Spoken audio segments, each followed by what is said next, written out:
Spud's getting quite grim out there.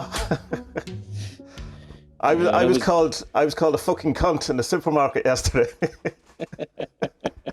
Well, you were pushing grannies out of the way and taking their bananas.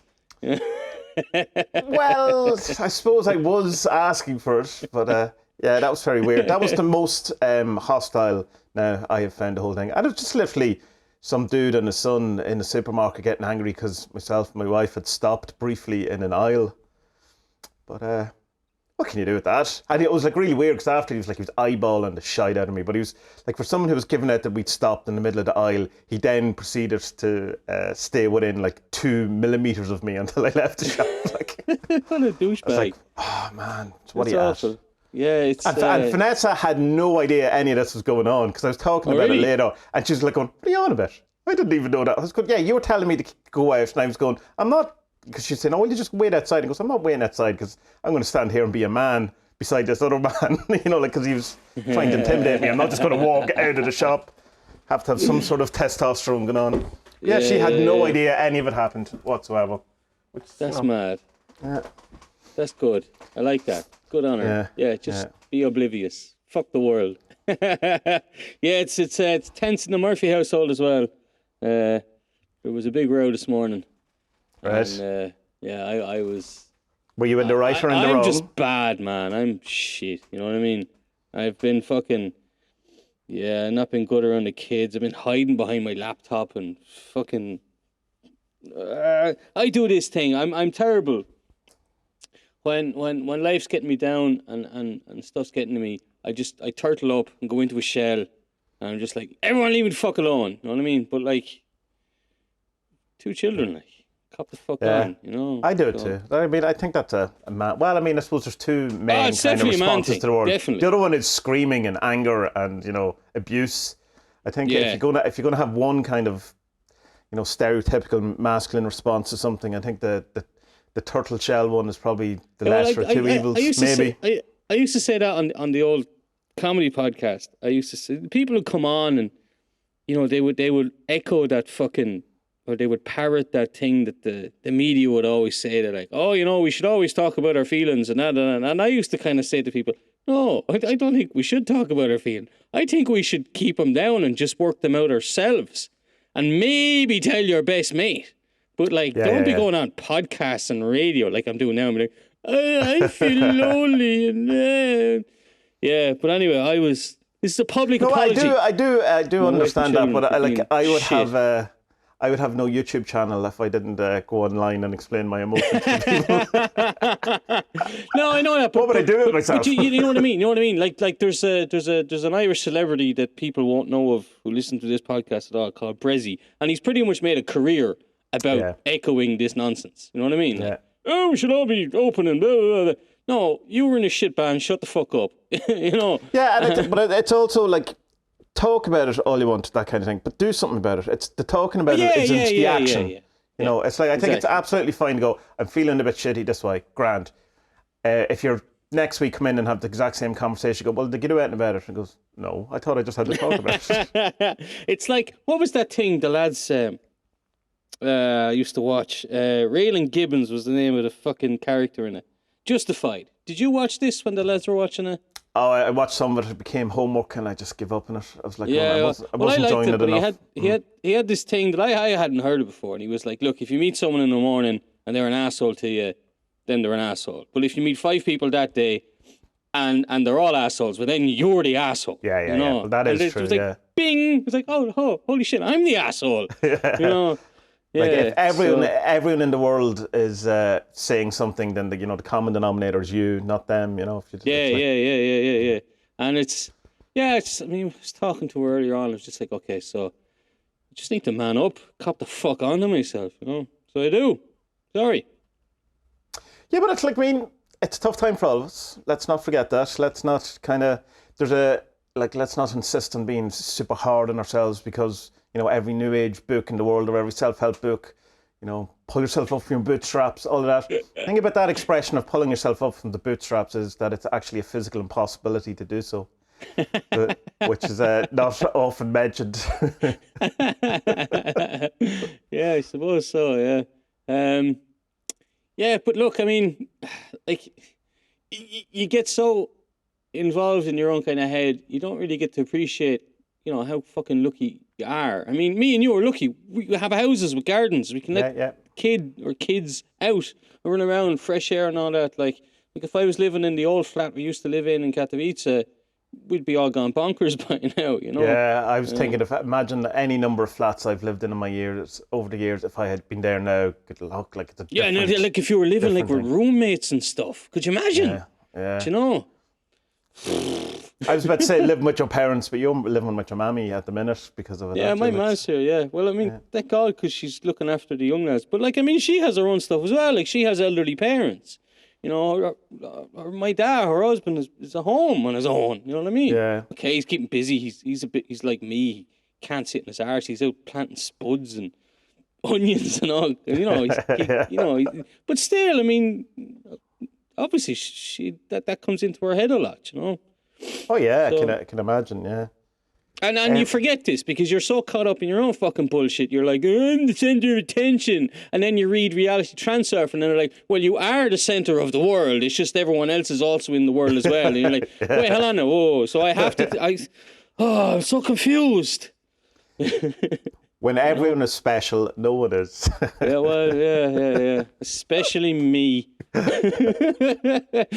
the victim here. No, I'm not. Well, that's another thing that comes in. You know what I mean? You've had videos about this as well, and you're like, you play up to the victim, and you just kind of have to catch yourself. But I see, this is the problem. I'm being hard on myself because I didn't catch myself falling into this. You know, like, and the blame I'm going to put the blame on beer here because last weekend and also this weekend I was in bad humour, and you know the thing that connects both of them is me obviously, but also I had been having beers on Friday with people doing these WhatsApp, Zoom parties, whatever. So that's that. I'm not going to drink beer anymore, man. That's it. I'll have one or two maybe little small drinks when we're playing a board game or whatever, but I'm not pinting. No way. I'll talk to anyone on WhatsApp and that wants to get in touch and have a laugh. But no, I'm not doing that again. No, fuck it. There's no point. Like I'm not the hangovers or whatever. It's just I don't know what it is. Like you go from the happiness of reconnecting with your mates and having fun and the crack and all, and then the next day you're like, all right, back to this again. So yeah, I'm gonna stop beer. Yeah, that's kind of it's not quite the same, but I came to somewhat of the same conclusion, and I did a whole video about this morning. Oh, God knows when that'll be out, but in a year's time, it'll all sync up. Everyone will be happy. But it was just kind of, because I woke up this morning in, like, the worst, like, just really down. And I was kind of going, what is going on? And a lot of it's to do with, like, because the rash in my eye came back. And just kind of feeling over the weekend, because weekends are hard for me as well, I can't really work out why. But it was just kind of this feeling of, oh, no, nothing has changed. You know what I mean? It's the same shit again, only like, you know, it's like back here's my depression, here's the rash in my eye, and then so we go into the future after the pandemic and it'll be back with, you know, the same people in the same interpersonal dynamics, the same fucking problems with the same people, the same conversations, the same, I'm just like, oh, I was expecting the world to change, and here I am, you know, and it's just like, yeah, you can't think like that. But I'd say it's going to be terrible for people. And this is the point I was making in my video, that if you're expecting, there's two outcomes people seem to be expecting. One is that the world is going to change dramatically for the good, and one that the world is going to change dramatically for the bad. But no matter what kind of outlook you have on life, or, you know, I'm sure there's the middle ground of some people don't care, but if you have to go back to your shitty spreadsheet accounting job beside someone you hate with a boss you can't hate, and you go in and go, you know, sorry, could you just have that spreadsheet finished for me by Thursday morning, please? And, you know, and there's a couple of other things. And you're going, I thought the world was ending a minute ago. How am I meant to deal with this? You know, this massive anticlimactical kind of... Because, I mean, as much as the world is going to change, it's going to mostly be the same too. You know, it's not... It's like after 9/11, I suppose, where unless you were directly affected by, you know, like deaths or... you know, you're part of the fire service or whatever it was, your son went out to any number of wars after. But like, say you're from Ireland, you're not, you know, you think, oh, the world's going to change after 9/11, and you know, it did. I have to take my belt off at the airport. Well, you know, I came across there was an article about the Spanish flu and this COVID thing. And You mean the Texas flu?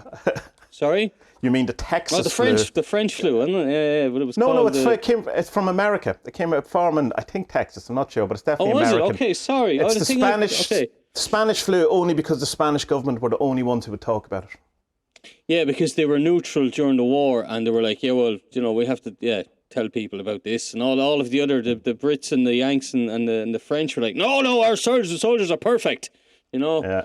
But yeah, and they were talking about like some of the results from it in that the what do you call it, I lost my train of thought now. A message came in. Sorry.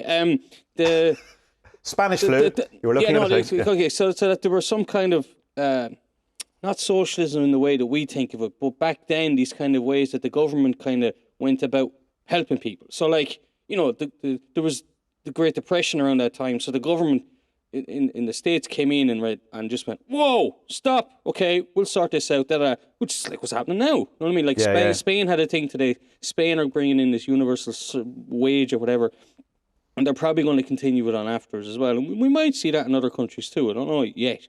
But economists have been talking about this for the last 4 or 5 years, and they've been saying, right, like, we can do this now. Like, we're ready. Yeah. The only thing holding us back is, well, we don't know what the fuck is holding us back. We should do this thing and give money to people so they can have good lives.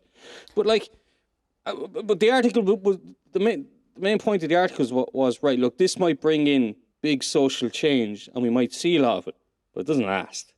We go back to how we were after that. So it's only a generation or two that have the kind of the safety net after the crash, after the pandemic or whatever. And then we'll go back to being nasty, horrible, capitalistic fucking swine, So, hey!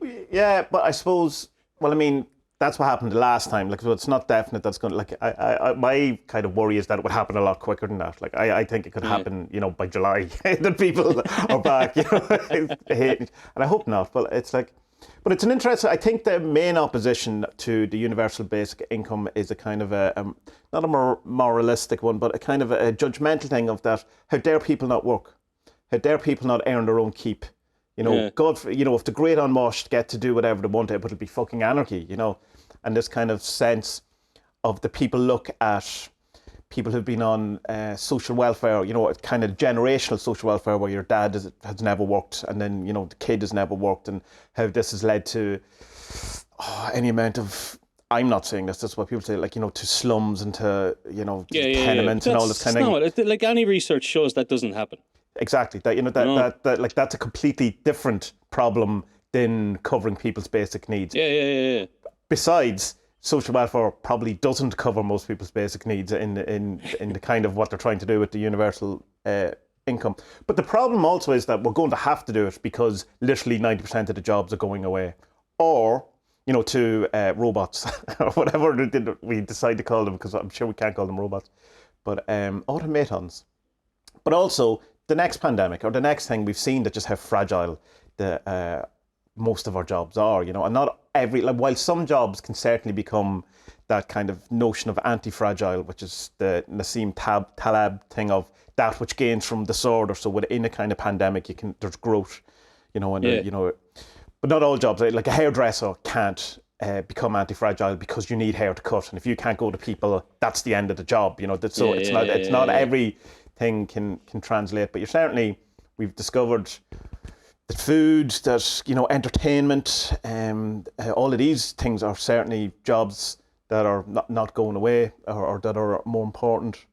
And why not then, kind of have an allowance for people to not have to slave away at stuff that can be automated, just because we have some sort of moral sense that they might, enjoy themselves or, appreciate life or something. As well, is that, like, working, even though, you mightn't like your job or whatever, like, working gives you a sense, and most people do eventually find their way into a job that they like. You know what I mean? Yeah. Like, okay, you start off.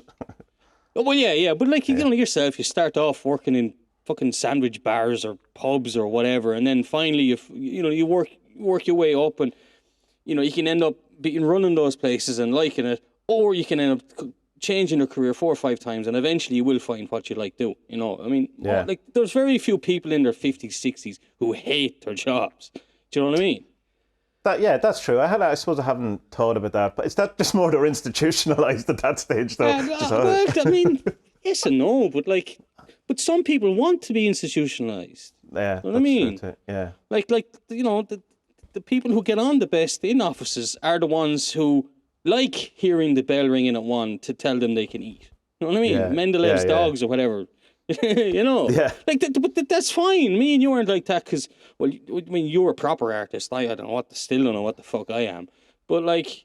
That's pretty much the definition of all artists. I don't know what I am, so you're an artist. Like, that's just it. Well, I need to learn to fucking draw then or something at least, you know? I don't know. Like, you look at someone like Bill Drummond, and he says, I got invited to be in this show, and it means that I'm an actual artist. And I goes, I didn't even know. yeah. At least I have the bit of woodworking downstairs to keep me busy or whatever, you know. But I don't know. Maybe I'll write this book eventually and see what happens. Whatever, you know. But the thing with the universal wage thing is that suddenly, like, no one's coming to take your job away. It's like you can still work. Like, that's not the idea. Like, you know, like there's still going to be some amount. Like, you're still going to need, to a certain extent, accountants, because computers certainly aren't going to have your tax interests at heart. Of course, like, yeah. Like, I don't know, because you know yourself, like, there will be certain sections of the population who will just use it and abuse it, and, you know, they'll use it for a drinking session or drug binges or whatever. But, like, they already do that. Yeah, like, it's like, it's not good. Well, I think the fear is that it's going to allow more people to do that, or in a sense. But I think that if people are going to do what people are going to do, and I don't think people need an excuse to do these things. I think they always can find an excuse to do these things. Not to say that all institutions and all these things are perfectly fine, and, you know, there isn't kind of better ways of doing things. But I think any of the excuses, any of the reasons of opposition to the basic income, I've kind of feel judgy rather than based in actual economics, say, you know. I'm not an economist, so I don't know. Like, that might be part of it. Like, yeah. Don't know. We'll see. Like, what's going to happen. I honestly have no idea, because I just don't know. I don't know enough. Well, I've listened to tons and tons of stuff, but I've been talking about this for ages with anyone who would listen to me, saying the money's there. Why aren't they giving it to us? You know. Yeah. And finally now it looks like it's about to happen, and people are like, oh. Okay, this is because, you know, I kind of expected it would be when more like the AI was taking over jobs. Like, you know, we're not that far away from not needing taxi drivers anymore, or lorry drivers. We're not that far away. You know, you go into a shop and it's like the new Amazon shops where there's literally no one walking in. It's that type of stuff. Yeah, I thought which from a pandemic sense is way better. You know, I thought that's when we would see this brought in then. You know, or kind of phased in a bit more. Like, this is brought in a bit quickly, but, like, look, maybe it was going to happen in 10 years anyway, and if they have a chance to do it now, then maybe they should just take the opportunity and go with it. I don't know. I mean, I'd love... It's the old kind of journalist in me, is that I'd love to know more about what we're not being told, you know, because there's only so much on the news. And finally, you were the first person who shared a bit of good news with me today about Austria, but, like... So much of it is concentrated on what's happening now, and, like, there's this kind of cautious conservatism or neoliberalism in the articles about what may happen, but it's not like they're not saying what's going to happen. Everyone's just guessing, and which is nonsense for me, because obviously there's people working in the background. There's how many countries are there? 300 countries, we'll say. Yeah. All of their departments of finance are trying to work out what's going to happen. You know what I mean? Yeah. Just tell us. We're not stupid. We can process the information ourselves, you know, instead of being all shadowy and just, well, maybe this will happen, maybe this will happen, maybe. Oh, come on. Like, you know. Well, I suppose it's probably they don't want to say something that they then have to not do, and then it seems like they're kind of flip-flop, and that's but they're politicians. That's what politics is. You know what I mean? Like, and I know you're not being a contrarian here, but, like, you know, every politician is afraid to come out and have egg on his face. Sure. But that goes with the job, man. Of course, you know what I mean? Yeah. Like, man up. No, you see, the thing is, like, I mean, I do agree with you, but I'm just, rather than I just say I'm not trying to be contrarian, or I'm not even trying to play devil's advocate. It's just kind of looking for, I don't know, there has to be some reason other than they're bastards. You know what I mean? Like, other than, a shadow cabal of 12 men in a room who secretly run the world and go, basic income in Spain, I think. Yeah. I mean, I was really surprised by something today. Someone was talking about, because Boris Johnson spent the night in hospital. I think he came out or something today. But they were saying that... I think he's still in, isn't he? He's still, they're keeping him in. Okay, well, whatever. And then, like, some idiot puts out a press release and says, well, he's still working just as hard. And don't say that. Yeah. Say, he's not working. He's trying to make himself better. He's resting. He's recovering. Don't say he's still working, because then... your man who's driving the lorry to Lidl with our lettuces, he has the sniffles and he's like, well, Boris is working and I'm going to keep working. I'm not a pussy. No, be a pussy. Stay at home. Be well, as you say in your videos. The UK, though, have that very kind of stand-up against... Oh, stiff upper lip bullshit. Yeah, it's nonsense. And it is part of that. And I understand that in times of war, The only reason you guys took over the world is because you cut down our forests and made them into boats. And now we've no forests. And they don't have much of the world left either. So, I don't understand. Well, I do understand it because I've been aware of it my entire life. That kind of stiff upper lip. But like, I mean, Irish people have a tenacity, but in a completely different way. It's more like we can endure stuff rather than we necessarily show the man. It's like we can fucking do this, and we'll show you we can do it. And we'll come out the other end. Yeah, and then we'll have a fucking hell of a party when it's over.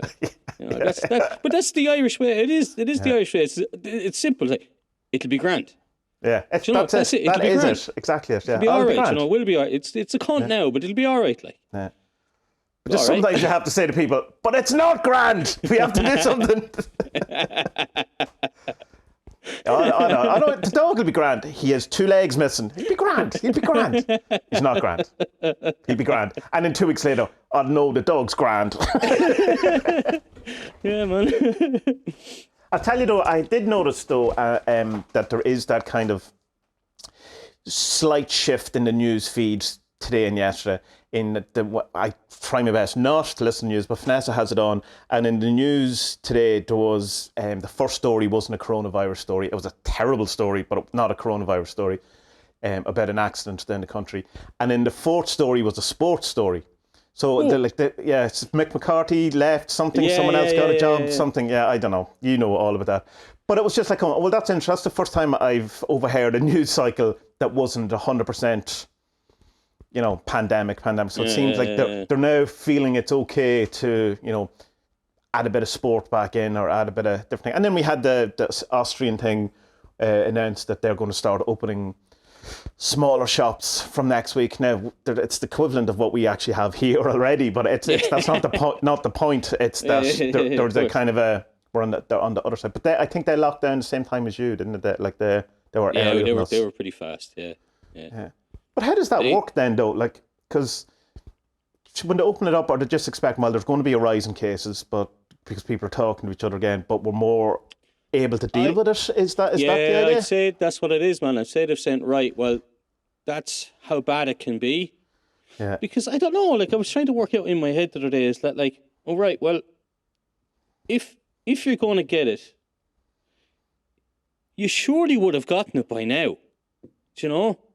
Unless if we hadn't a lockdown, but the fact that even with the lockdown, I mean, you're still going to the shops and stuff, and you can get it off handles, you can get it off fucking shaking hands. And I know Irish people are mad about shaking hands, but in Poland, like every time, if Tommie, how many years do I know you? 5-6 years now, yeah, more. Jesus, I don't know. Longer than that, decade whatever. At least. Yeah. So I know you 10 years, and let's just say me and you were working in the same office for 10 years. Every day we meet, we'd shake hands. Oh, right, okay. That's mad for Irish people, because Irish people, you generally only shake hands the first time you ever meet, and then never again. Or maybe at a funeral. If you're agreeing on something that involves money. Yeah. Do you know, but so in Poland, I think that's why Poland was so quick on it, because like the Italians and the French and the Spanish, women kiss when they meet women, they kiss, when they meet men, they kiss, and this is how you transfer. So Poland was like, shit. lockdown quickly. Yeah. Whereas the Irish are like, it's all right, people don't shake hands. Be grand. You know. But I don't know. Like I wonder if this is the Austrian thing. If that like right, it moves so quickly through everywhere. Like that little skiing village that I go to, there's only 2,000 or 3,000 people living there, and they had 4 or 5 cases when Poland had 4 or 5 cases. Yeah, you know what I mean? Like, and it's tiny. So maybe that it sweeps through these countries so quickly that maybe if you're in the high risk bracket, then maybe you've already come into contact with it, and now they're taking a calculated guess and just saying, right, well, we could handle it when it was bad. Maybe now, if it spreads a bit more, it won't be as bad. And hope I don't know. It has to be, because at some point they want us all exposed to this.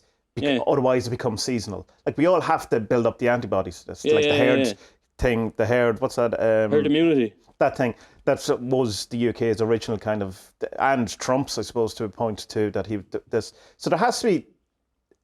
We have to get exposed to it. But what I'm thinking, I don't know. Again. Not only am I not an economist, I'm also not a medical expert. There has to be a point where to go and let it out. But we can deal with it. But if you don't let it out, then next February, hello, how he is. Yeah. Can everyone go back into their houses, please? Also, like that. Who made Bill Gates king of the world? What is going on with that? Like that's. I've seen some things about this. What's going on with Bill Gates? I've not really been following it. Bill Gates has become king of the world, and that everything that he says about the pandemic is to be accepted as a medical expert, it seems. So it goes that if you have billions of pounds, you have also achieved some level of doctorate of medical studies. Where's that fucking goat blood drinking psychopath Zuckerberg? What's going on with him? He was awful quiet. What's going on with him? I think he ran out of adrenochrome, and he's in hiding with Tom Hanks, Russell Brand, and some other people. No, but the Bill Gates thing is like, it's an interesting. He's like, it's just basically anyone I see on any of my social media who mentions 5G or Bill Gates or a number of other trigger words gets an immediate red card. Yeah. Even if it turns out that 5G does give you coronavirus, I'm still unfollowing you for saying it. I saw a good one. There was a good one today. Some girl had put up. Maybe you retweeted it even. And it was like, since when have people in Offaly become so upset? Now, Offaly's this mythical county in the middle of Ireland that hardly anyone has ever been to, and we don't even really know if it exists. But if it does exist, all the women have marks on their thighs from their Wellingtons. They've been wearing them for so long, and the men have 4 teeth collectively. So that's Offaly, all right?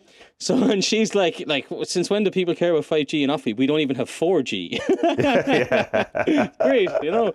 It's our 5G, there must be like one phone on the market that has 5G. I mean, like, I was thinking that today, like, people are going, let's burn down the 5G thing in England, which turned out not to be a 5G phone thing at all. Not? No, it's just a phone tower. Right. But because my phone certainly doesn't have. But I know that's probably not.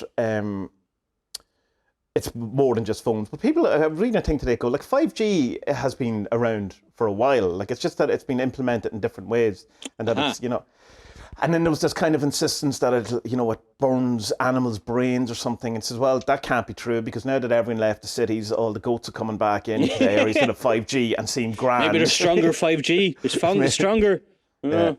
And so, Bill Gates' thing is that he's saying that everyone needs to be vaccinated and everyone needs to, get the chip put inside them and all of this kind of stuff. And he says that. He's saying this about the chip, is he?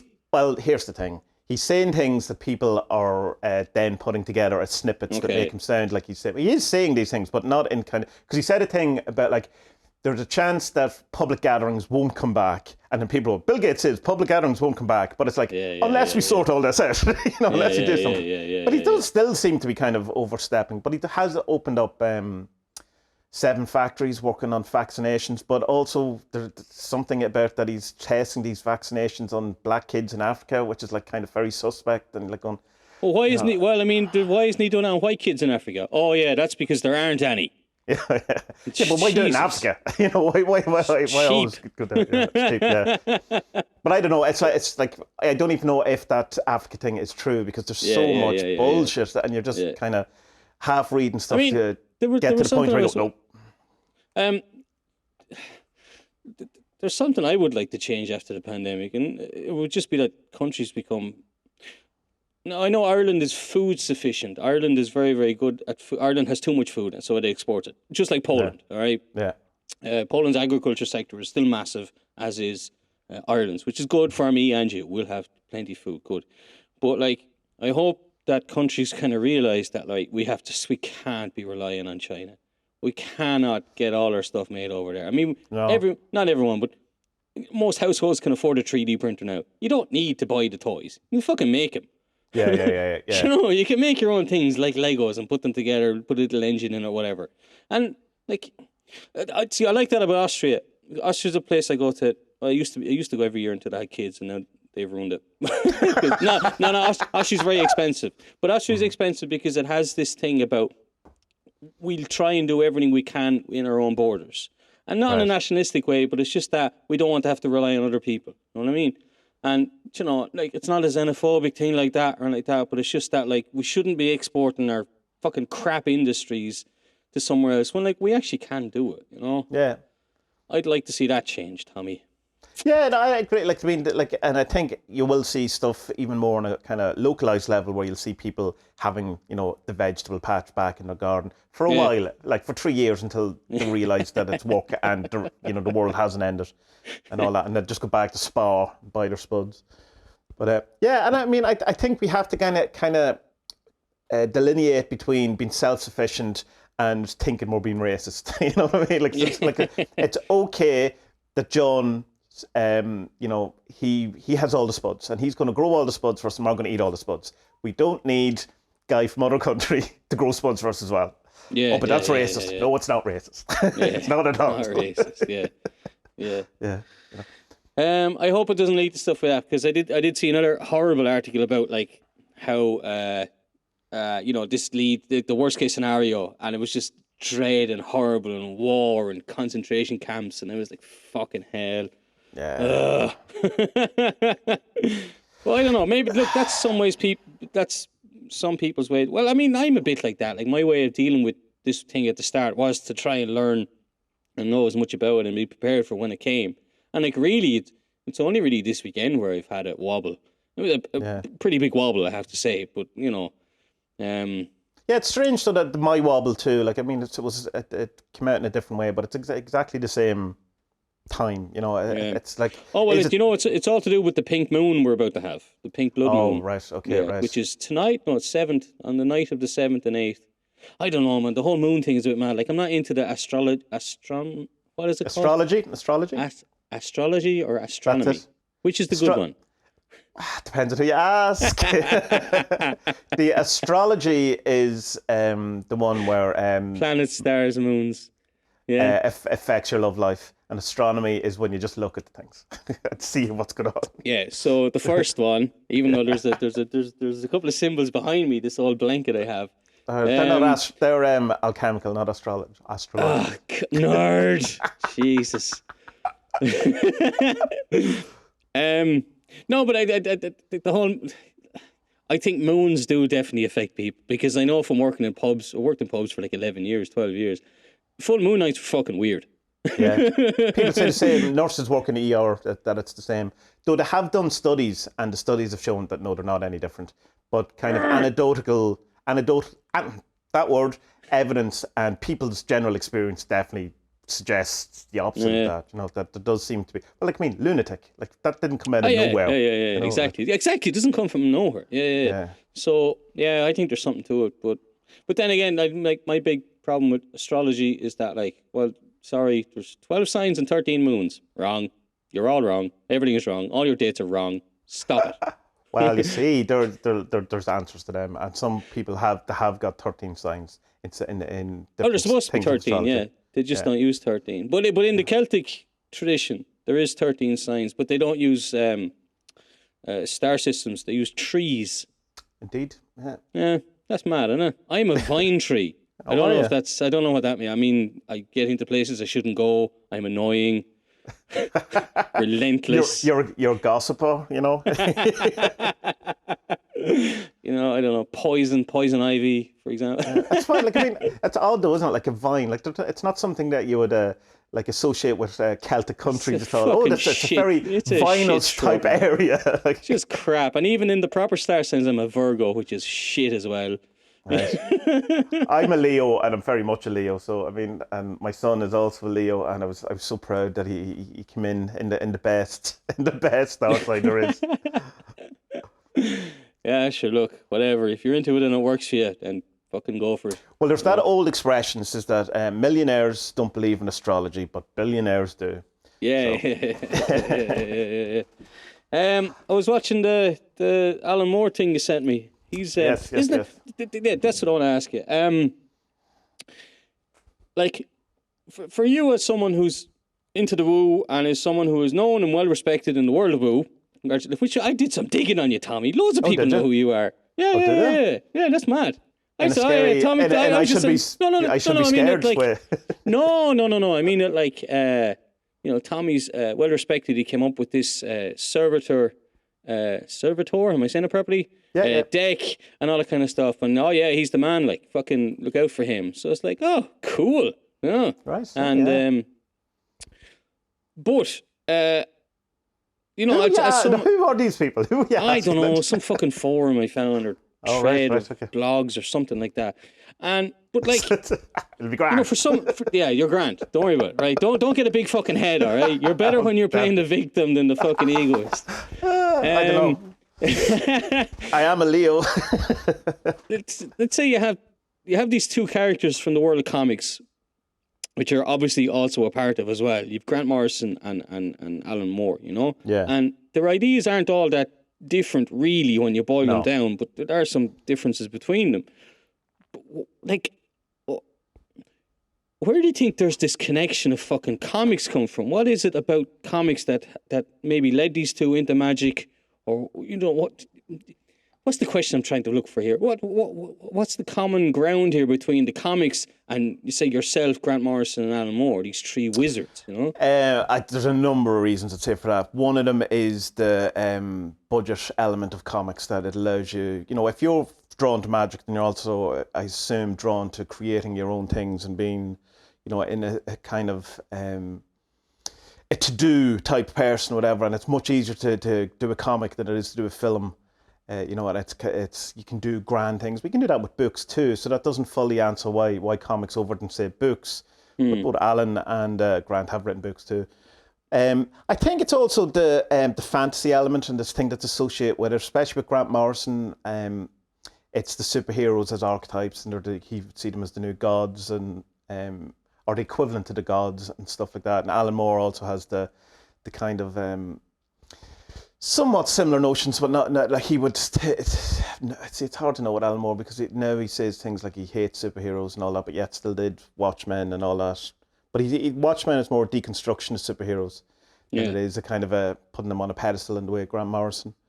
But also art and drawing things and, you know, that kind of thing is a kind of a very magical act. If it's to believe it's one of the very first magical acts we did, in that, you know, the cave drawings and the things. So it's like there's all little tiny wee bitty answers that don't probably make up to a coherent or satisfying big answer. I don't like that answer. Keep going. No, but like, are there many more artists who are also into chaos magic and magic, or is it just something that like, oh, he might be into that, but we don't really know, because there's this whole thing of coming out of the broom closet and. Yeah, no, well, Warren Ellis, who you'd know from Transmetropolitan, he wrote Injection with an Irish guy, Declan Shalvey, which has very much chaos magic ideas about this whole idea of writing an AI program and injecting it into reality, and it goes wrong. So it's that kind of, you know, thing. This is one of the books you recommended in the... Yeah, you'd love that. You should read that. And then you have a guy called Mike Oeming, who's he did a comic. He's most known for a comic called Powers, but he also did that Adolf and Alistair book with Doug Rushkoff. about Aleister Crowley and Adolf Hitler, and it's like kind of the magic stuff behind that. But he also has many of his own comics that are magic. But he's probably more coming from I suppose, a conspiratorial, in the way you would come a little conspiratorial in your sense, UFOs and, you know, kind of Graham Hancock. And I don't know if you're into Graham Hancock, but that kind of thing, rather than, you know, reptiles, shape-shifting or otherwise, you know, like 5G. 5G, yeah, all that. Yeah, but I mean, it's you do come across some people as well, and there's a couple of books. There's one done recently called The Book of Magic. Of course, Neil Gaiman would also be in it, but he's like he wouldn't be kind of overtly, he wouldn't call himself a magician in the way Grant Morrison and Alan Moore would, but he certainly has magic aspects to his books, like you would see. Oh yeah, for sure. Yeah. American Gods and Stardust and all that. Like American Gods is full of wood. Yeah, of course, yeah. You know? But what I would suspect he sees it more as fiction than he does as an actual thing that's in reality. Yeah, I'm going to go downstairs and look at the covers of his book now and see if there's like sigils hidden on it and shit, you know. But ultimately, I don't know. But I mean, it's in films too, like and it's in music. So it's like you have like people like the Antwoord who kind of have fallen from grace largely over the last while, but they have like massive into chaos magic sigils all over their albums, sigils in their videos, very much, you know, the whole hyper sigilness of certain different things. Damon Albarn doing the whole book or the whole album about John Dee and the whole opera. I know, so that he says he's been thinking about these things for years. When he finally came across this character, he goes, well, here's a historical thing that, you know, is kind of an encapsulation of all these things I've been thinking about. And you certainly find, you know, that you have. So I don't like, is it just comics? I think it's creativity in any of the arts. You're going to find that kind of, because people who are drawn to magic are also drawn to creativity and expression and, I suppose, trying to mold reality. And one way of molding reality is to create art, I think. It's still it's not a satisfactory answer, but I don't know if there is a satisfactory answer. Probably not. Like there's probably tons of artists you could think of who you'd be like, well, he's a chaos magician, but like he might not even know it. He's not into magic at all. He just lives his life on the alternative slow in a reality transurfing kind of way, you know? Yeah, well, like, look at the KLF and go, like, would they remotely have considered themselves chaos magicians? It's highly doubted, but they certainly are. You know, they've come under that. Well, I don't know. I mean, did you listen to the BBC thing, the play? No, I haven't listened to it yet. Yeah, I'm about 4 or 5 episodes into it now, and the book, the Illuminatus book, is referenced a lot. Right. So, remember me and you were saying in the podcast, like, did he know? Did Drummond know what he was up to? And it turns out then, according to this play, like, Drummond... Still don't know if he read the book, but what's the other fellow? Jimmy Crotty. He definitely read it. Right. You know? Okay, yeah. So yeah, that's where it comes from, and this whole kind of fuck you of the Discordians kind of turning shit on its head is definitely in it, you know. And the thing I said about buying their souls back, that comes up in it as well. There is another biography of the KLF that's a very non-fantasy or fantastical version of it that I just started reading, and it starts off good. If you're into that kind of stuff, go read John Higgs's book. That's for you. Yeah. If you want to hear about like record contracts, where they met, you know, the meetings with the thing, this is the book. So it'll be interesting. I have to assume it's probably a less exciting book if it's that kind of way, but it's probably a more standard musical biography. Yeah. So it'll be interesting to but he probably omits stuff that would also be relevant in the way John Higgs probably sees things there that aren't there. Yeah, for sure. Yeah. They have their own book as well, 2023. Have you come across that? No. Which seems to be just a massive rip-off more than anything of Illuminatus. It's written in exactly the same type of prose. Even mentions Ferdinand Poe, which is a big thing that happens in Illuminatus and stuff like that. But they say the first 100 pages, the reviews say the first 100 pages are brilliant, and then the obviously just said, we just finished this. Okay. Yeah. A bit like, didn't the Beatles finance a Lord of the Rings animation? And it gets about halfway through it, and then they run out of money. It's brilliant, and then it's just like in the middle of it, and they go, and here ends the Lord of the Rings. Go, no, it doesn't. I don't think it was the Beatles though, but I did know the animation you're on about. Yeah. Possibly George Harrison on his own, because he executive produced films and all that. Yeah. Like Tolkien was probably into stuff as well, because the JRR symbol, that's very much a sigil. Yeah, and he created an entire language and all of that stuff. Like, it's hard to know. Like, I wonder though, was he into it? Yeah, it's like to define a magician, I suppose, is if they call themselves a magician, or is it what they do, but I mean, Alice Crowley says every intentional act is a magical act. So by that definition, literally everyone is a magician, which is Crowley's absolute point. He says that if you walk up to a door and you go, I am going to use my hand to open the knob in this door so I can go outside, magical act.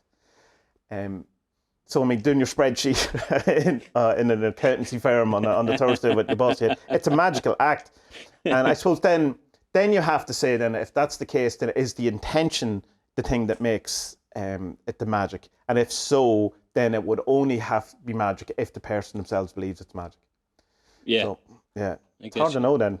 Because where does that leave the KLF? Because if they weren't thinking magic, they were still certainly acting with magical ideas. Yeah, well, no, I think well, listen to the BBC thing yourself, but I think Drummond was kind of the instigator on a lot of stuff. And he would be like, well, like, for example, the film they did with the driving across the country, and it's like, well, we've been sent this contract by someone called Ting, and they did a service, so like, you know, like the universe is saying, like, we have to do this. Like we just, like, his logic, like, you know, we got this letter from someone who did this thing, or at least who says they did this thing, so, like, you know, we have to follow that. Whereas, like, most people were like, what the fuck is this shit? You know, wouldn't bother. But, like, he sees this as his divine intervention from something, and it's like, well, we have to do. The universe is telling us, like, we have to. Like, Tommie, we have to do this, Tommie. Tommie, you're not listening to me, Tommie. We have to do this. Yeah, but you see, you're saying this, but you were also a guy who, instead of following a UFO to its conclusion and seeing what the secret was at the end of it, you went home. I know. I still regret it. Yeah. I'd love to know what that was. Well, it was a sign from the universe that was saying, you have to follow me, and you didn't. You have to follow, and I didn't. But maybe you've saved yourself from a future of burning £1 million on an island in the North of Scotland. You know, one of the 30-day challenges I want to do is like what they do in the Hellier series, and get hypnotized to or to try and meet aliens first of all, and then if it doesn't work, then go and get hypnotized and pretend and get and in your trance, then you're told that you meet aliens or whatever. I mean, that sounds terrifying, but also awesome. I even know, like, the hill I want to go to, where, like, there's not many stuff around, and that's where I'd sit and just say, right, come on, let's get this over with. Yeah. I have the lube. You bring the anal instruments. Let's make this a party. Then there's some old knobbly jointed Polish cow farmer bounding down the hill. Oh, when I get you. Don't know why he's speaking English, but. Where can I ask you? You got recommended a book by David Strickland, yes, and you started reading some of it. Did you? Yeah. What's the story there? Yeah, so it's called Stealing the Fire from Heaven. It's by a man called Stephen Mace, and to be honest, a lot of the kind of, I suppose, maybe covering a bit of stuff we did last week as well, is that, like, my kind of trepidations about chaos magic and what it really is, and trying to separate what I thought it was to what it is, and then to what it is for me. Because that's it's the subjectivity of it that is the most important for you, which is what I learned from you last week. But, like, well, that's in my opinion. Other opinions are available. Well, fuck him. I'm going with yours, Tommie. No, but it's like this one. Like within the 2 or 3 pages, I was like, okay, yeah. This guy's on my fucking wavelength here, you know, because. For me, I've kind of thought about like, okay, you're hacking your subconscious, but at the same time, it's like, you know, you're still talking to demons and angels and whatnot, gods and whatever. But he says in the book is that, right, look, okay, this is psychotechnology. I was like, ooh, I like the sound of that, like, you know. But he's saying that all these things are in your head. They're all in your head. So, like, you can do the summoning and the banishing and the rituals if you want, but you don't have to, because it's all in here. You just need to tune into it. and then talked about, and there's a bit about dropping importance as well, like the reality transurfers. There's a whole chapter kind of about that, where he talks about making the sigils. So you make the sigil, you have a think about it, and then you just and you make sure that any time you want to think of it, you can picture it in your mind. But as soon as you remembered enough that you can picture it in your mind without any thinking about it, I hope I can explain this properly, then you need to stop thinking about it forever. Right. So that it just falls into the back of your mind and it works back there. You get me? So this is exactly like reality transurfing. You think about something, how are you going to do it, your methodology, the steps you're going to take to get there, and then you forget about it because your subconscious will do it or the universe will do it or whatever. And so that was kind of cool. There was stuff about it was just that. It was just that it speaks a lot about the unconscious and trying to get in touch with it, you know, and about like even like there's stuff about sorcery, and like when I see the word sorcery, I'm like, oh god, here we go. But it's like, no, he says here like sorcery is the art of capturing spirits and training them to work in harness. But knowing from the start of the book is that it's this psychotechnology, so it's all in your head. So the way I see it is that there's all like with your cards, I see them as the archetypes, and then it's just right. Okay, they're all in here, or elements of it are in here. So just try and get that out of you by meditating on it or something. You know, like some people can do rituals, go outside and draw in chalk or whatever. But if you want to, just meditate on it. And it's like, wow, okay, this is the chaos magic fucking speaking to me, man. You know what I mean? I don't have to go out collecting herbs and taking magic mushrooms and whatever to get in touch with Aries and Apollo and all these things. But if that's what you do, fuck it, go for it. But like for me, it's just like, right, you just call in an idea, you think about that thing, and then you let go of it, and then hopefully it just continues to work in the back of your head, and then a day or two later, or a month later, or a year later, then it'll manifest. Well, Tommie Kelly, what have you done to me? Oh, well, I can only suggest that you brought this on yourself, and I know, no one to blame but yourself. Of course I did. So tell me that, so Stephen Mace, is he coming from a chaos magic, like does he expressly say chaos magic, or is it just kind of, here's my ideas about magic, or... Because I haven't read the book myself. Let me run up here now quickly. I'm not too sure if even chaos magic is mentioned. Like what year is it? What year is it written? It's in the I think it was written in the 70s or 80s, but the latest one came out in 2006, and you cannot buy it. Like the latest version is like $100 on eBay and stuff. It's impossible. I even got in touch with the publishers when like, please, like, you know, make a new one, because people are charging $100 for this. Like, I mean, come on, you can make some money here. No, they fuck. You know, who's this nut job? You know, looking for a book. But no, look, the stuff is well, I'm only about a third of the way through, but a lot of the stuff is based on the teachings or writings of a man. You'll probably know him, Osmond Spud. Spud, yeah. So it would be chaos magic then. That, like, he's seen as the granddaddy, the daddy of chaos magic, in that he was the first person to use sigils in the way that chaos magic uses. Yeah. It seems likely. He's the first person who is deemed as using sigils in the way that we do now.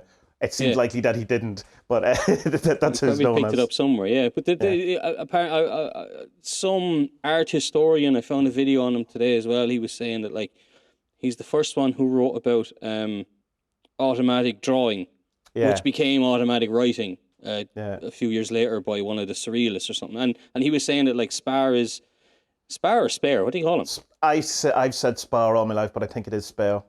Well, Spare might be funny because, you know, the meaning, like, that's good. And he was a surrealist, but he was probably one of the first surrealists, but he wasn't surrealist because he was kind of too weird for the surrealists, which is like, wow, okay, I like him even more now, you know? There's a nice documentary where Alan Moore talking about him on YouTube, like a BBC thing, 10-15 minutes, when they did an exhibition a number of years ago of his works. Like, his artwork is fantastic. Like, it's like, man can properly draw, like, and stuff like that. But like, so I tried to read some of his actual books, and I find them very. It's the Book of Satyrs, or whatever way that's pronounced, Satyrs. I found it hard to absorb his kind of brain, But there's a good biography of him as well that is worth reading. He's an interesting character. Grant Morrison can't have him. He says he likes kind of the ideas that people have done with his ideas more than he likes his ideas. You know, it's yeah. Okay, no, I could see that. Well, this is exactly what this book is, you know. But look, I mean, the first thing, if you search stealing the fire from heaven PDF, you'll find tons and tons of stuff, and that's what we were told to do. Because I mean, there's no point in spending $100 on a book that's only 120 pages long or something. Sure, you know what I mean? Like, okay, if it was a big Bible of magic spells and whatever, and the collector's thing, yeah, all right, knock yourself out. But like, and it's your own fault, publishers, for not making a new one. Well, that's it. Well, I suppose the thing is, you know, when people die, if I don't know if Stephen Mace is alive or not, but like families can have issues with reprinting, and there's like all of that. Well, apparently, I looked up something about him. Apparently, he does other sort of what would this be called? Metaphysical, Yeah, metaphysical, I suppose. Yeah, metaphysical books out, and they all have terrible covers, like a man standing like that, and sunbeams protruding from him. So his other books don't get as a good rap like this one. Yeah, that one, Stealing the Fire, is definitely touted and recommended by so many people, and it's just one of those things that I just didn't get round to it. It's not that there was any kind of avoidance around it. I will read it, but there's so many books and you can't. I assume the title is alluding to Prometheus or Lucifer. Like, I mean, that's the, you know, that stole the fire from heaven and give it to us. I haven't come. It's not been mentioned yet. Like, there's not many gods and stuff mentioned so far, and angels. Although there have been a couple. Like there's a bit of a banishing, and a couple of names are mentioned. All right, and then I was comparing it to what you've written about banishing, and I was like, wow, that's very different. You know, like this guy, this Spare, his method of banishing was that you kind of imagine that there's an X, Y, and a Z force field around you. So you imagine it starts behind your eyes, and then you create a kind of a bubble that extends a meter out, and around you, and then another one. Yeah, that's this direction. Then the other one is kind of in a circular direction. Then there's one in the middle across your shoulders. Oh, yeah. The bit of that's in Liber Null as well. The Pete Carroll and Gordon White has certainly done, I'm pretty sure, a blog post of something similar. So that's what I mean. That I probably am aware of certainly aware of Spare, let's say, his work from other people more than his thing. Come here till I ask you, the Alan Moore documentary that you watched. What was your kind of, because I know you know Alan Moore and you've listened, I've sent you other ones of his kind of thing. It's a very convincing, I find, approach to magic. I mean, there's not, like, while it's quite woo, it's you would find it hard to disagree with nearly anything he said in it. Like, there's no, and we're all reptiles, or, you know, the Jews secretly run the world, or, you know, it never, you know, the way we're always talking about, there's always that one point where you go, why did you do that? You know, you watch like something like Thomas Sheridan. I was watching Thomas Sheridan video last night, and it was brilliant, and you would have loved it. It's all about Irish gods and Irish mythology and bringing the whole thing in, and then at the very end he goes on this kind of Muslims are going to take over the world thing, and it's going, come on, really, seriously, like what's the point of that? But Alan Moore doesn't, like, in that, it's like kind of by the end of it go, yeah, right, okay, let's do this, you know? Yeah, but it's like I mean, it's that I said this to you before, and I've already said it in this podcast, and it's that the thing you said to me about this woo years ago was that it's about hacking your subconscious, and that's always been something that has kind of maybe it triggered something in me that made me more curious, or just something that kind of tickled my fancy, because it's that, like, I know, like, I'm not a psychologist or anything like that, but it's just something that like we all think about our subconscious and like what the fuck is going on, really, you know, and that if you can use things that can help yourself attune to, you know, whether it's being more creative or being more loving or whatever it is, or if it's a way of kind of tricking your brain or getting your brain on your side so that you can, you know, go towards your potential, whatever the fuck that may be, then yeah, cool, that's worth going for. But like, some people are going to look at it differently. Some people are just going to be like, right, I need a spell because I want to have sex with my neighbor who's really sexy.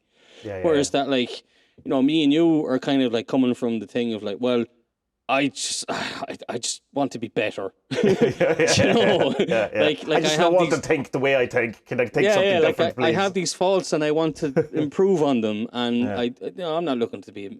We're not looking to be millionaires or billionaires or anything like that. But it's that like, right? I'd like to be good. I'd like to be a good human. Can this Well, I suppose help? that's traditionally kind of defined then as high magic and low magic, I suppose. Although people don't like that either, and I don't know if I like. As soon as you start putting words on other words, you're kind of losing things. But it's like that low magic being the, low magic would be the universal basic income. It's you're looking after that kind of area of things. It's your house over your head. It's the sex with the sexy neighbor. It's the cursing your the friend who ran off with the sexy neighbor or whatever it is. That kind of. Whereas the high magic is more the alchemical process of changing. That thing of which they like. It's the changing the shit into the gold, or it's changing the person into the base. And do you think, Tommie, when you started getting into comics and realized that Moore was into all this stuff and Morrison was into this stuff, did it speak, like, were you into it before you knew they were into it, or what? I didn't know Alan Moore was into magic until pretty much that documentary came out, which was 2000. I thought it was 2006, but I looked up, it's 2003.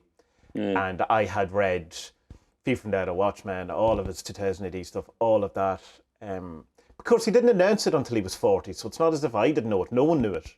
Yeah. So, and it's definitely not as obvious in his work in the way that it is, say, Grant Morrison's in the Invisibles. Okay. And I did say, and I was aware of Grant Morrison too, because he had done that comic or that series in 2000 AD called Zenith when I was very young, and I was very aware, which is this kind of a Scottish, I think he's Scottish superhero. And so I did know that, and it was years of being in comics of having kind of come out of comics. I think everyone kind of goes through a stage where they kind of stop reading comics. More than just, I'm an adult now, I'm going to stop reading comics. There's a point where the stories stop working for you, I think, and then you have to rediscover them later. Okay. And most people do come back to them. So when I came back, I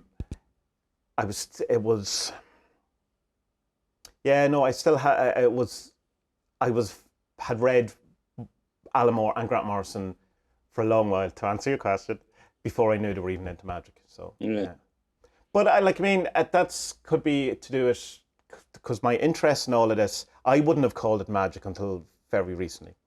Like it's until this info lecture, like Grant Morrison, the screaming, madman, that thing, like that literally changed my kind of outlook on kind of having a vague spirituality, Stuart Wildy, not really known, kind of a bit of a law of attraction thing, into right, this is a thing. This is, and it's like it's so many people describe it as saying, as this is a thing that describes what I've been doing for so long, and I just thought it was me being eclectic out in the wilderness trying to hovel some sort of theory of life together.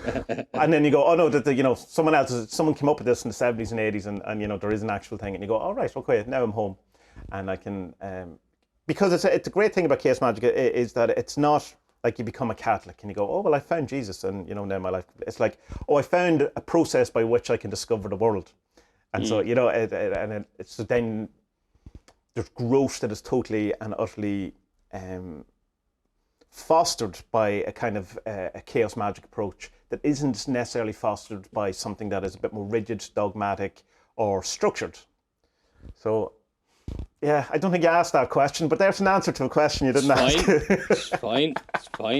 And like, they both have these. Alan Moore's idea about idea space is brilliant. But like Grant Morrison's is similar but different. Whereas that like I have this kind of idea that Grant Morrison maybe has a bit of writer's block, and he has a character, and he's saying, right, okay, who is the archetype for this character? Okay, I'm going to get stoned, or I'm going to get drunk, or whatever it is he does. I have no idea. Yeah. And maybe he'll just draw a glyph or a sigil or whatever, and you just try and concentrate on that thought, and then the thought will come to him, and he'll say, right, oh, okay, I got it. I know how to get out of this mess. Whereas Alan Moore might be in a similar thing, and whereas Grant Morrison seems to go looking for the source of the archetype or whatever he's looking for, Alan Moore, I imagine, probably just clears his mind and maybe goes for a walk in the forest and lets the idea tune into him, rather. Yeah, well, I sense? don't know. Yeah, it makes sense, but I don't know because Alan Moore, for a thing of Grant Morrison is, say, more aligned to, say, archetypical things, Alan Moore uses more established characters than Grant Morrison does to a large extent in that. That's mad. Because Alan Moore, Fever Vendetta is obviously Guy Fawkes, that whole kind of thing. Obviously, a big spin of it. League of Extraordinary Gentlemen is literally collections of all other people's characters. Yeah, things that were out of copyright at the time. Watchmen was a reworking of the old Charlton comics. From Hell, that is Jack the Ripper based on true events, mostly based on a book, on someone else's book, or theory about it. You've Lost Girls, which is Alice in Wonderland, and who's the other ones? I can't remember. I can't remember. A number of kind of other characters put together. Yeah. His book, have you ever read Promethea? No. That comic, right? Well, that's definitely on your list. That is his most overt magic comic. It's probably the most obvious magic comic in that it's, how do I not spoil stuff? It's about a character who ends up going through the different stages of the Kabbalah, and it explains it as it goes along. Okay. So it's a complete magical journey. Along the way, you will learn about Kabbalah and the tarot cards and archetypes and all of these things. So it's definitely that one's worth reading. And probably his most original, in a sense, idea, because it's not based on a real character, but it's interesting that the story in it pretends that it is. Okay, I guess you know. Cool. Sounds interesting. But like in this one that I've been reading, this Steal the Fire from Heaven, like he's very dismissive of the Kabbalah tradition and the Rosicrucians, that what they're called. He says Rosicrucians. Yeah, Rosicrucians. Yeah. He says that like most kind of magic that's practiced these days comes from that, and he's like, yeah, well, we don't need to use that, so let's do our own thing. And that's based on this Kabbalah thing, but we also don't need to do that, so we can just do our own thing. And I'm like, this guy is awesome. I love this guy. Yeah. He's just taking all the shortcuts, and he's like, fuck all that tradition. Let's do shit our way. You know? Yeah, and I mean, like that is. But Tommie, yes. that must lead you then to read something and say, well, I can dismiss that too because I have found my own way, and I'm going to do it this way. No. Yes, but Jason Miller says, and I totally agree with him in this, in that you should at least do it properly once to see why you're dismissing it. Yeah. So, yeah, Well, I think it's dismissing stuff is fine once you're not doing it because you're being lazy or a lack of knowledge. Or a lack of, Yeah. I mean, you can't. It's the thing with writing. It's like, you know, how come Cormac McCarthy doesn't have to use full stops? Well, because, you know, he's written 15 books already. You need to know the rules before you can break them. I understand that, yeah. Even though there shouldn't be rules. Am I right? Am I wrong? I don't know. I personally like rules, but I like particularly, it's not really rules. I like structure. And Maybe I think tradition, is a better... No. When I'm doing a comic, I know what I'm doing at the minute, as much as there's a kind of a free flow and all of that stuff, that's very important. But there's also a need to kind of... have certain, say, rules around, say, the artwork where I'm going, well, I'm going to do it in a certain way, in a certain style. I'm going to have a certain, the shading is going to be done in this type of way. So you're setting yourself up so that it becomes a coherent thing. And I think without kind of structure rules, it's likely to be incoherent, which is fine if you're trying to make something incoherent. But if you're trying to mold something together. So I think you can, like, eclecticism is absolutely fine. Incoherentness is probably not as good unless that's what you're trying to do. And would you ever do something like say my imagined way that Morrison and Moore get over the writer's block? Do you ever do stuff like that or what? I've never in my life suffered from writer's block, so I don't know. You never have writer's block? I don't know. I've had times when I can't write or I can't draw, but it's not. I don't think it's in the same. It's usually down to tiredness. Circumstance, but I mean, I suffer from, I've far too many ideas that I would like to get out, then I don't have any ideas. Okay, but then, so let me change it then. Like, if you have a stumbling block with a character, like, what do you do with them? Oh, right, okay, I wait. and till they tell me what's going on. Okay, or so something you would be happens. like the Alan Moore then, that I've imagined, that he just Yeah, waits and for that thing. Yeah. waits for the idea to tune in like a radio. Because I think he even says that in the documentary. It's a bit like a radio looking for a signal, and the signal is looking for the radio, but the radio has to be of that signal to find it. I think that's what he says. Something Yeah, like well, that, I mean, if he doesn't, he has said it. If it's not that documentary, it's a thing. Yeah, I would assume Grant Morrison is, a receiver too, or he would see himself as part of it. But I don't know. It's. I do understand the point, the kind of distinction. I see you're him more pointing as an instigator. You know what I mean? Yeah. Like he's after the idea, so he's like, well, I want to write a song like John Lennon. I'm going to go talk to fucking John Lennon. It's like, okay, you mad bastard. Whereas that, like, maybe Alan Moore's a bit like, well, I want to write a song. And then 2 weeks later, he has a song that came to him in the forest walk. I don't know. Like, I'm obviously hypothesizing here. I don't so like, well, whether or not, whatever Alan Moore or Grant Morrison do, my process is certainly I create space for whatever it is to arrive to me, rather than try to. It's kind of the opposite of what you do with your woodworking, where you're making something out of something, Well, it's that whole sculpture thing of you see a block and you just cut away the bits that aren't the statue. It's allowing the thing to be. But it's kind of just like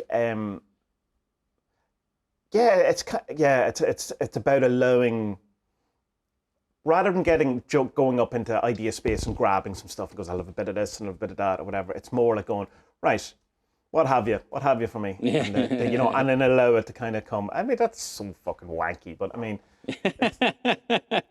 the more I find that I kind of get out of my own way, while maintaining a kind of a coherent structure. It's odd. I can't really describe it. The more I try to allow the idea to be whatever the idea wants to be, the better the idea seems to be.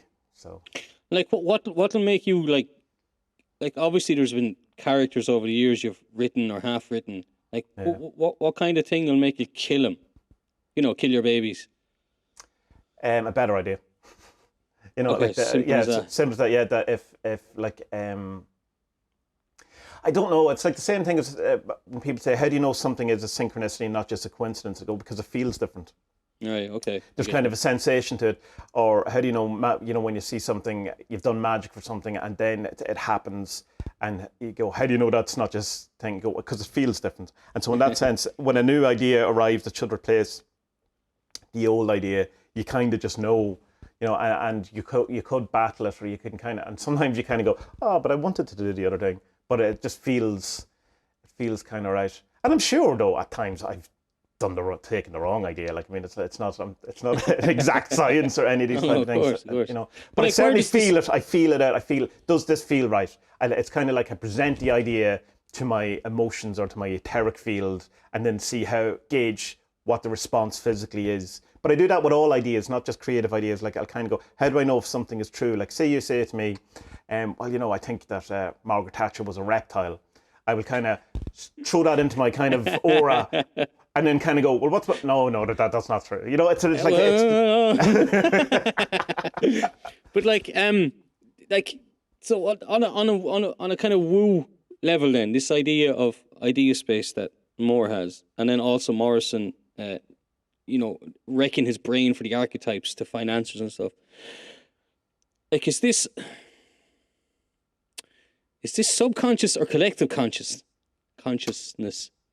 Well, how can you know?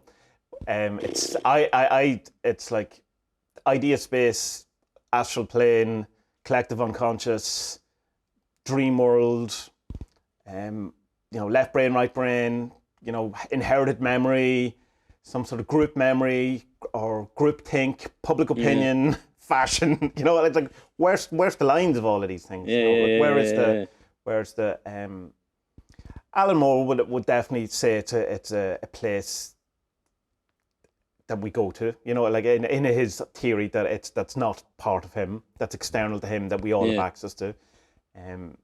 Which of course Carl Jung has the same kind of, the collective unconscious, the collective memory, the collective kind of. That's where the archetypes are. That's where your I don't know, like that's where the things originate, I suppose. And it's kind of that. It's the evolution of that is, what happens by people or whatever is reflected in that. It's the same with the astral plane. They say that the stuff starts there first before it comes here. It's like, where are things before they become things? You know, where is an idea before it becomes an idea? Yeah. Where it's, and that's the idea of chaos in the sense of chaos magic, which is not related to anarchy in the kind of bad idea we have of anarchy. You know, we kind of think of chaos as a mess or kind of havoc or things falling apart or, you know, being some sort of lack of structure, say. Where it's potentiality.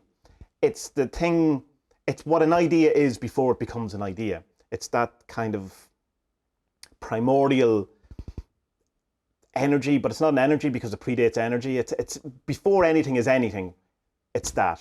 And then it's our job as consciousness to use that, so take that from idea space, to take it from there to manifest it here. Be that be an idea, be that be a chair, be that be a comic, be it whatever, it's that thing. That's, I think, the general kind of consensus of what all of that is pointing at. And I certainly, that's how it feels, that feels true to me. That's he mentions, Alan Moore mentions, that a strange coincidence, actually, because after reading this, I think a day or two before, I'm coming up to the very end now of Reality Transurfing, finally. And there was 100 pages there where it was a real albatross around my neck, because it was all about relationships and stuff, and I'm okay with that. Yeah. And the wife probably doesn't think that after the weekend. Right? Sorry, couldn't resist that one. He in the book he mentioned Rupert Sheldrake. Yes. And Alan Moore also mentioned him as well. And he has this idea, and I haven't really looked into it yet, but I have him pinned here in my browser. I'm going to go back to him and listen to some of his talks and stuff. He has this idea the morphogenic fields, yeah. Yeah, there's this kind of membrane, and that's where your ideas are, and it's just about kind of getting them and like. Well, it's that with more Sheldrake is more that if something happens once, it's more likely to happen again. In that there's some kind of memory that is involved in the structure of reality, and that so it's that thing of that why is, and this is debated, why is the Times crossword easier to do at night than it is in the morning? Because more people have done it. That's the kind of idea. Why do animals in one country? Why do rats in one country who learn how to traverse a maze, a particular maze? Why do then, if you introduce the same maze to rats in a different country who've never met each other, do they learn that maze quicker? And that's the kind of general. So it's rather than laws being inherent, like the speed of light or gravity, whatever, like it's laws, he would see them more as habitual responses or habits. Right. Yeah.